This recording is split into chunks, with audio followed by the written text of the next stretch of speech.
पचपेड़वा से लइहा पनमा जाई के तू हाली से हो, पचपेड़वा से लइहा पनमा जाई के तू हाली से हो, जाई के तू हाली से ले अइहा चुनरिया सैया गोंडा के बाजारी से हो, ले अइहा चुनरिया सैया बस्ती के बाजारी से, गोंडा के बाजारी से हो, बस्ती के बाजारी से हो, गोंडा के बाजारी से ले अइहा चुनरिया सैया गोंडा के बाजारी से हो, ले अइहा चुनरिया सैया बस्ती के बाजारी से,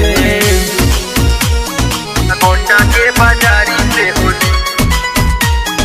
बस्ती के बाजारी से। बोल सच्चा दरबार की जय। कैसड़ी उतरौला से तू डीजे बनावैया, डीजे बनावैया सैया डीजे बनावैया, डीजे बनावैया सैया डीजे बनावैया। सोहरतगढ़ बढ़नी से सुनर मूर्ति ले ले अइहा, मूर्ति ले ले अइहा सैया मूर्ति ले ले अइहा हो, मूर्ति ले ले अइहा सैया मूर्ति ले ले अइहा। इसको हर से विद्या लइहा सोनरा के दुकानी से हो, सोनरा के दुकानी से ले अइहा चुनरिया सैया गोंडा के बाजारी से हो, ले अइहा चुनरिया सैया बस्ती के बाजारी से, गोंडा के बाजारी से हो, बस्ती के बाजारी से हो, गोंडा के बाजारी से ले अइहा चुनरिया सैया गोंडा के बाजारी से हो, ले अइहा चुनरिया सैया बस्ती के बाजारी से। बोल सच्चा दरबार की जय।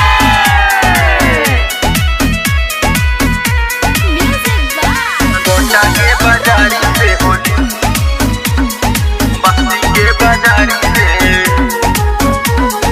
इटवा डुमरिया गंज से लइहा जोड़े नारियलवा हो, जोड़े नारियलवा सैया जोड़े नारियलवा हो, जोड़े नारियलवा सैया जोड़े नारियलवा।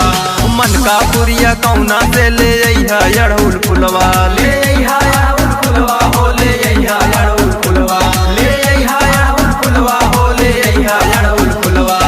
भीड़ भाड़ से बच के रहिहा जइहा तू संभारी के हो, जइहा तू संभारी के ले अइहा चुनरिया सैया गोंडा के बाजारी से हो, ले अइहा चुनरिया सैया बस्ती के बाजारी से, गोंडा के बाजारी से हो, बस्ती के बाजारी से हो, गोंडा के बाजारी से ले अइहा चुनरिया सैया गोंडा के बाजारी से हो, ले अइहा चुनरिया सैया बस्ती के बाजारी से,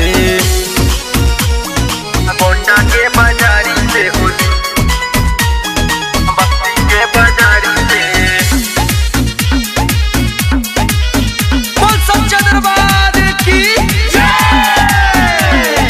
तुलसीपुर से टिकुली बलरामपुर का जरवा, बलरामपुर का जरवा हो, बलरामपुर का जरवा, बलरामपुर का जरवा हो, बलरामपुर का जरवा।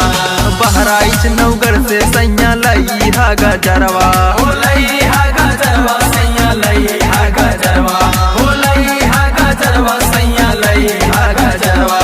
के तो अमित पूजे माई के होते भोरा हारी से हो, होते भोरा हारी से ले अइहा चुनरिया सैया गोंडा के बाजारी से हो, ले अइहा चुनरिया सैया बस्ती के बाजारी से, गोंडा के बाजारी से हो, बस्ती के बाजारी से हो, गोंडा के बाजारी से ले अइहा चुनरिया सैया गोंडा के बाजारी से हो, ले अइहा चुनरिया सैया बस्ती के बाजारी से।